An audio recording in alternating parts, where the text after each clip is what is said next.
Hello, and welcome to Top Story Daily Edition. I'm JNS Editor-in-Chief Jonathan Tobin. Thanks for joining me for another discussion on the most pressing issues in the Jewish world. Please like, subscribe, and give us good reviews when you listen to the show. Now let's get started. Any doubt about whether Columbia University understood the anger that its toleration of routine Jew hatred on its campus was removed this week, on the day after school officials testified before the U.S. House of Representatives.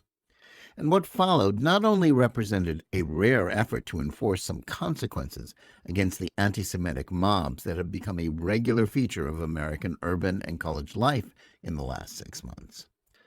But while the sight of police arresting illegal demonstrators howling bigotry against Jews was a relief to those who worried about the free pass such people seem to have gotten from many authorities, the willingness of so many liberal pundits in the corporate press to defend the mobs is a sign of just how dangerous this moment in history has become. Columbia President Minouche Shafik and 2 other officials were questioned by the same committee that has been investigating the surge in antisemitism at American universities and that had grilled the presidents of Harvard University, the University of Pennsylvania, and the Massachusetts Institute of Technology in December. That trio shocked the country when they told the committee that it depended on the context as to whether advocacy for the genocide of Jews was against the rules of their respective institutions. Shafik didn't commit the same mistake. Still, she had no good answer when asked why she has not only been tolerating a hostile atmosphere for Jews on campus in the aftermath of Hamas's massacres in southern Israel on October 7th, but also refusing to endorse the school's rules against unauthorized demonstrations. At the time she testified, one such pro-Palestinian encampment on the university's south lawn in front of the iconic Butler Library remained, despite the fact that those involved were told to remove it. There, the students were, as they have done for months, not only spouting the same lies about Israel committing genocide in Gaza, but calling for the destruction of the one Jewish state on the planet, from the river to the sea, and in favor of terrorism against Jews, globalize the Intifada. Shafik's decision to ask the New York City Police Department to enter the campus on Manhattan's Upper West Side was surprising to many who know the university. Normally, the NYPD does not enter the Morningside Heights campus since it has its own public safety department. Shafik rightly understood that removing the demonstrators was beyond the school's capacity, so she called in the police to evict the tent dwellers, though, as the Times reported the next day, they were soon back in place with no sign of law enforcement following up. Those who watch the videos of the police action will be struck by both their restraint and professionalism, as well as by the vicious nature of the students who are angered by the decision of the university to rein them in. The spectacle of entitled Ivy League students, many of whom come from privileged backgrounds, venting their contempt and calling police officers who generally come from the working class pigs, as well as hatred for America itself, is as shocking as it is illustrative of the divisions in contemporary society. Other videos from that day's actions, shared on X by witnesses, were equally appalling, as they recorded for posterity the way Columbia students, many of them wearing masks to conceal their identity for the same reason that members of the Ku Klux Klan wore white hoods, chanted their support for Hamas, their intolerance for the presence of Zionists on campus, and said that they look forward to more October 7th massacres of Jews. Indeed, nothing could better illustrate how the influence of critical race theory and intersectionality, which falsely labels Jews in Israel as white oppressors, grants a permission slip for the kind of open hatred that was long thought to be confined to the margins of American life, where right-wing extremists dwell. As historian Niall Ferguson has written in his seminal Free Press essay, The Treason of the Intellectuals, what is happening on American campuses today is a frightening replay of what was going on in European universities in the 1920s and 30s. Just like a century ago, the intellectual fashion of the day has made the Jews the scapegoats for everything the educated and credentialed classes don't like. Scenes like these have been playing out all over the country this week as pre-planned pro-Hamas demonstrations were held on April 15th, featuring masked thugs spouting propaganda about Jews committing genocide and shouting their support for Hamas as they block key highways, bridges, tunnels, and transportation hubs. We've come to expect such stunts and other acts of intimidation by left-wing activists in what can only be termed an epidemic of uncivil disobedience. But as the president of Colombia learned, many Americans are sick and tired of seeing public spaces commandeered by extremists engaging in hate speech and want to see authorities take action to see to it that these people are not allowed to engage in this sort of behavior without there being consequences. Students who transgress their school's rules about hate speech and who seek to turn their campuses into no-go zones for Jews and supporters of Israel need to be punished, suspended, or expelled. Citizens also expect to see city governments similarly protect the public by having such persons not only arrested, but charged and prosecuted for violating the law. Senator Tom Cotton spoke for many when he posted on X that he believed that citizens who are being obstructed by pro-Hamas demonstrators should take matters into your own hands to get them out of the way. He then added another post with a video of someone roughly hauling leftists out of a street where they had lain down to halt traffic to show their sympathy for Palestine. Cotton was attacked by the left for a New York Times op-ed demanding that the National Guard be called out to halt the mostly peaceful Black Lives Matter riots that were tearing America's cities apart in June 2020 in the aftermath of the death of George Floyd in Minneapolis at the hands of a police officer. That essay prompted a revolt in the Times newsroom by woke staffers who didn't believe that the paper should publish anything that contradicted their ideological orthodoxies.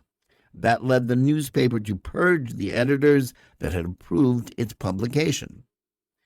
This time, he was widely lambasted for what his critics said was advocating violence, though that seems pretty rich when you consider that the demonstrators are there to show their support for the survival of a genocidal terrorist movement. A better suggestion would be for the police to do that job rather than for ordinary citizens to have to take matters into their own hands. But even they aren't always able to cope with this problem. Departments are short of personnel after years of defund the police activism from BLM advocates and their liberal fellow travelers. Many urban prosecutors, elected as part of billionaire George Soros' campaign to transform America's criminal justice system to be more criminal-friendly, are also refusing to charge those who break the law in this manner, even when violence is involved. As a result, the public is often being held hostage by leftist anti-Semitic thugs. Just as troubling is the willingness of many in the chattering classes who defend the protesters and pretend that this is a defense of free speech rather than hate. The Guardian's Moira Donegan attacked Shafiq in a column for what she described as colluding with the far right by calling in the police to enforce the university's rules. She treated the entire idea that anti-Semitism was present as a right-wing talking point rather than an awful reality for Jewish students whose plight interested her not at all. The Times' Michelle Goldberg sounded a similar theme in her denunciation of the House committee investigating anti-Semitism and Shafiq. Both quoted comments by Representative Ilhan Omar, a committee member whose questions were aimed at denying the anti-Semitic nature of the mobs that had transformed Colombia into a hotbed of Jew hatred. That someone who has been censured by the House for her own repeated anti-Semitic rhetoric should sit on such a committee, or in Congress itself, is an irony that doesn't interest leftists. Both Donegan and Goldberg thought it was an outrage that Omar's daughter, a junior at Barnard College, was among those participating in the pro-Hamas demonstration and rightly suspended from the school. Now, that piece of information was not generally known when Omar was trying to sabotage the hearing. As with the rest of the debate about whether the anti-Semitism being vented on college campuses in the 6 months since October 7th should be protected free speech, Most of the arguments in defense of these mobs are disingenuous. The notion that pro-Hamas activists are defending free speech is risible, considering that most of their efforts are focused on silencing defenders of Israel and the Jews. These are not idealists acting out of sympathy for Palestinian victims, but ideologues who have embraced the cause of a terrorist war to destroy the Jewish state. What must be acknowledged is that the crusade on the part of the liberal commentariat to defend or rationalize this epidemic of anti-Semitism is itself profoundly illiberal. This applies to those like the Times foreign policy columnist Nicholas Kristof, who have sought to mainstream blood libels against Israel. Their goal is to change the conversation about the war against Hamas from one about a necessary campaign to eradicate terrorists to an effort to legitimize a genocidal movement and its Western apologists.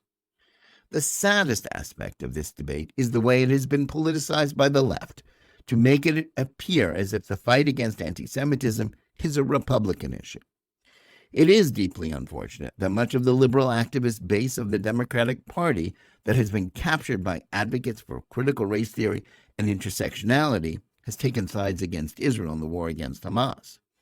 It's also true that as the daily drumbeat of incitement against Israel and its Jewish supporters in the Times, the Washington Post, and MSNBC show, left-wing journalists are doing their utmost to legitimize anti-Jewish hate. The effort to curb the surge of anti-Semitism in this country should not be conducted along party lines. Both Democrats and Republicans, liberals and conservatives, should be lining up against those who agree with Omar and her cheering section in the press that anti-Semitic mobs are principled idealists rather than entitled hate mongers.